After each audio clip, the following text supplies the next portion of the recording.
Holla, it's Preach, and we are back again. This weekend is awesome in England. We have an extra day off, which means a load more content coming out for you guys. Hope you're going to look forward to it. Hope you check them out. What are we looking at today? We're looking at the Protection Paladin. Awesome tanking class. We did the Prot Warrior last time, so today I thought I'd carry it over into the other shield class, knock them two out of the water straight off. Why do we want to play a Paladin and a Protection Paladin like that? Because one, wings looks cool. Don't believe me? Wait for it, wait for it. Oh yeah, that looks badass every day of the week. And the other one is Protection Paladins are currently the most powerful tanks in the game. They are slightly ahead of the others. Really solid tanking class, guys. You're going to enjoy it all the way. You're not going to struggle with it. So, again, we're looking at it as if you're a brand new level 85. This guy has a few gears on him. But again, the rules remain the same, okay? Really, really easy. So, first of all, we're going to look at our gear. What are we after on our Prot Pally? We're after some plate. Some big armoured plate, and we're looking for plate with mastery on it. That's right, if it's got mastery on it, it's all good. Doesn't matter if it's a piece of DPS gear, we can reforge the other stat away. In general, we are looking for some nice, big, strong plate with some mastery on it. If it's got dodge or some parry, anything like that on it as well, that is even better. Those are pure tanking items. But for general gearing up at the start, you want some nice plate items with mastery on it. That's going to help you more than anything, okay? We'll get into why shortly. Let's have a quick look at our pally. So, we've got our plate Protection Paladin tank. So what are we after? Mastery. Mastery, mastery, mastery, mastery. Why? Because mastery increases our chance to block. When we block, we stop 30% of the incoming damage that we take, okay? So the more we block, the less damage we take overall, and that smooths out our damage intake, okay? Very similar to the Prot Warrior. Every time we get hit, we block it, and therefore every hit is at least mitigated by 30% damage, not including your armor and so on and so forth.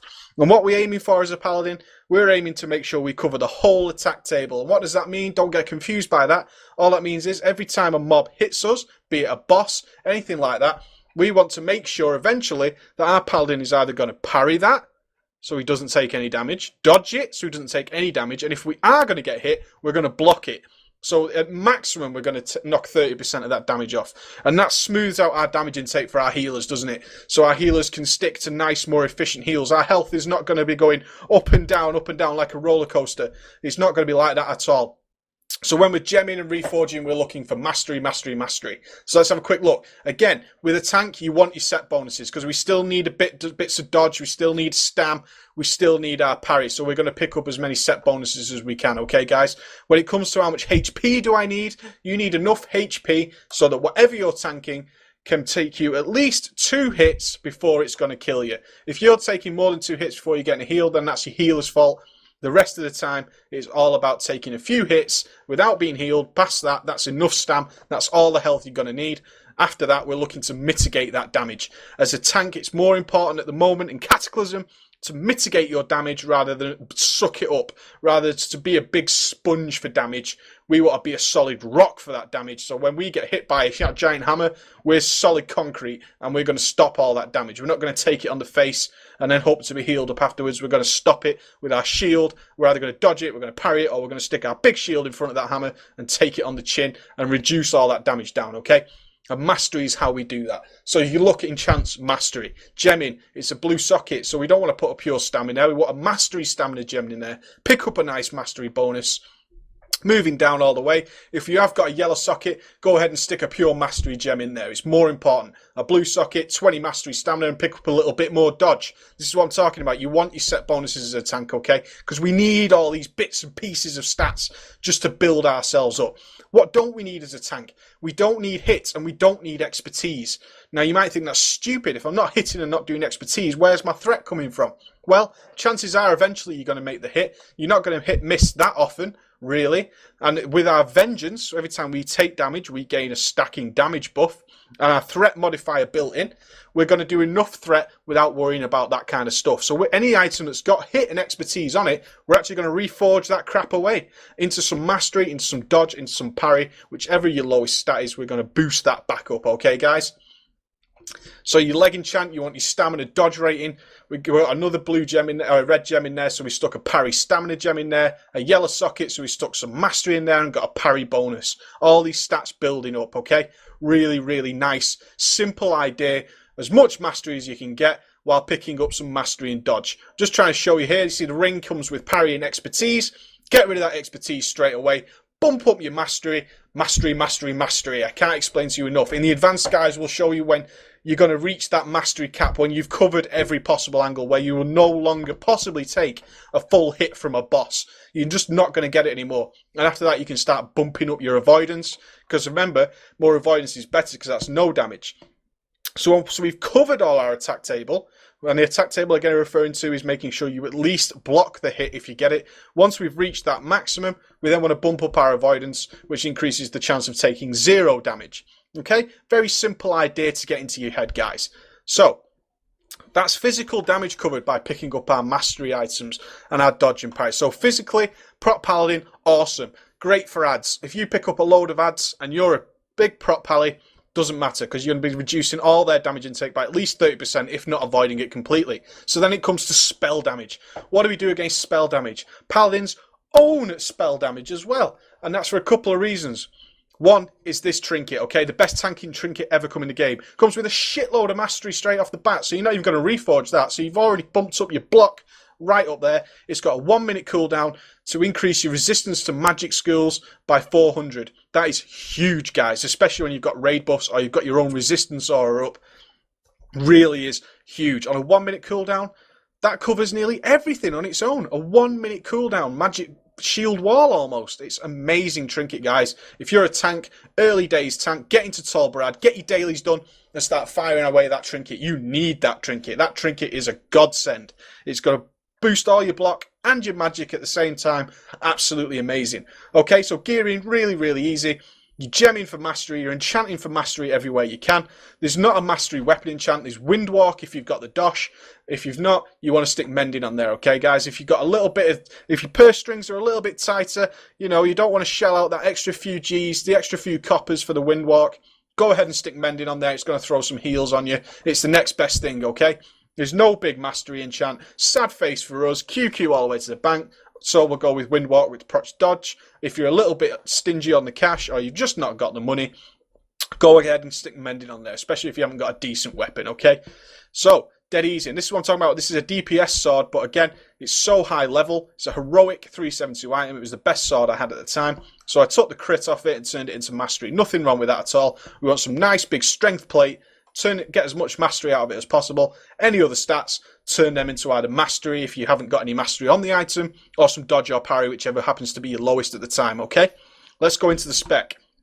Now, we're going to be running a lot of heroics on our early paladin, aren't we, guys? We're going to get as much gear as we can out of these heroics. If you've got the money, go ahead and AH a ton of gear. But as you know, I have every class in the game, guys, and every spec, that 30 specs to cover. I just don't have the G's for that kind of money. So what we do is we get our gear legitimate, straight out of the heroics. We're going to work our characters up all the way. So my characters could grow as your characters grow, okay? So, this build I've gone for today, guys, is a very heroic focused. Lots of AoE tanking, lots of multi-mob packs. So we want to make sure we're doing as much threat and as much control as we can get over our big groups of mobs. If you watch the Prot Warrior guide, and I suggest you do, we talk about creating balls of death. What's a ball of death? That's where you aggro 7, 8, or as little as 3 or 4 mobs, and you turn them into this single ball of mobs with aggro on absolutely everything. Once that happens, your DPS is then able to cleave, to AoE nicely, and crush all these mobs down. So this build is designed around that idea. So what did we pick up in the beginning? We picked up 3 out of 3 Divinity, increase the healing effects on us.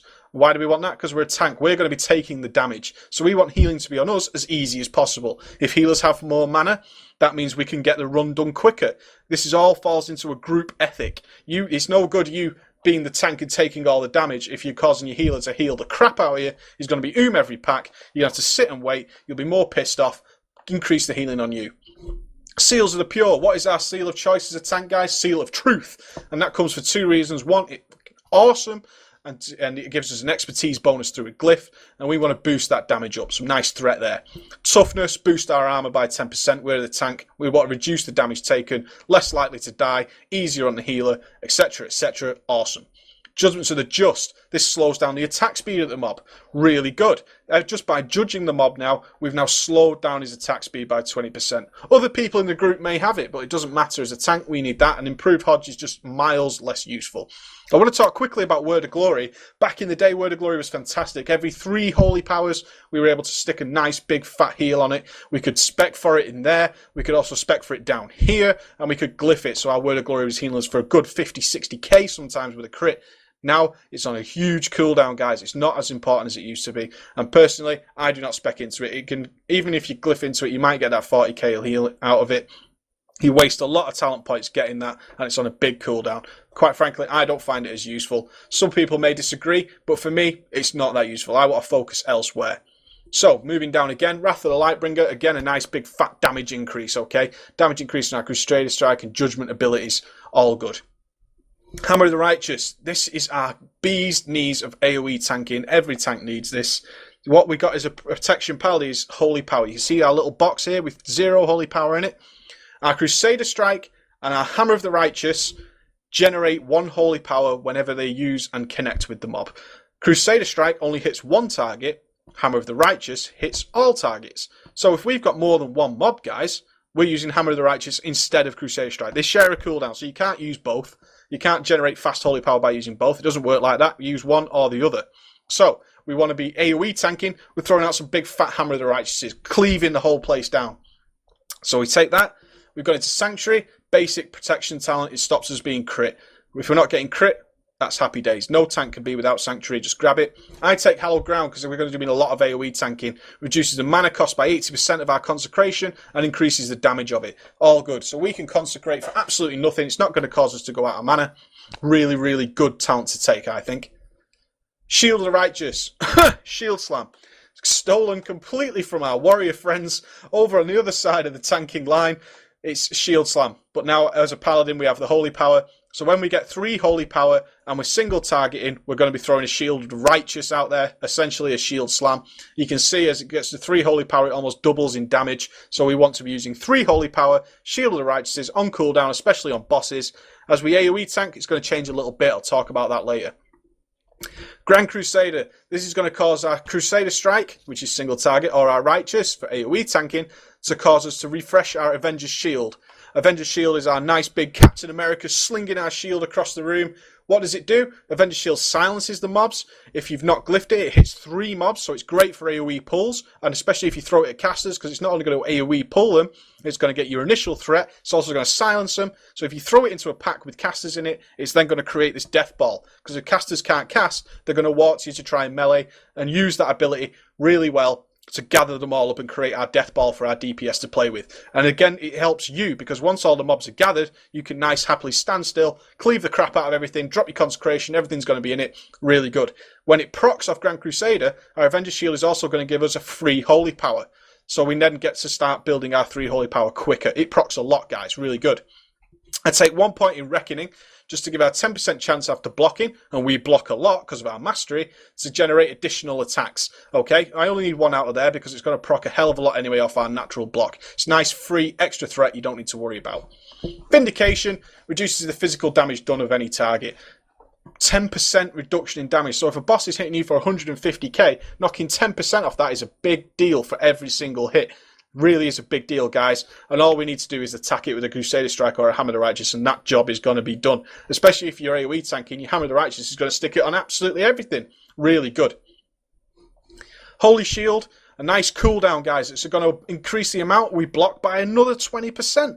This becomes, with high mastery, where we're blocking all the time, a miniature shield wall against physical attacks. So if we pull 12 mobs, let's think of Shadowfang Keep, where we've got all them little leapers jumping around and they're crawling all over your nutsack. We that gather all them up, pop a Holy Shield, we're blocking all their damage by 50%, so every mob's hitting you by 50% less. We've also got Vindication on them, so that's 10% reduction, and we've also slowed them down with Judgments. Really good. Really, really good, guys. So Holy Shield, super powerful cooldown. Only 30-second cooldown, so we can spam that crap out of that. We then take Divine Guardian, because this is our big, useful raid or party cooldown, guys.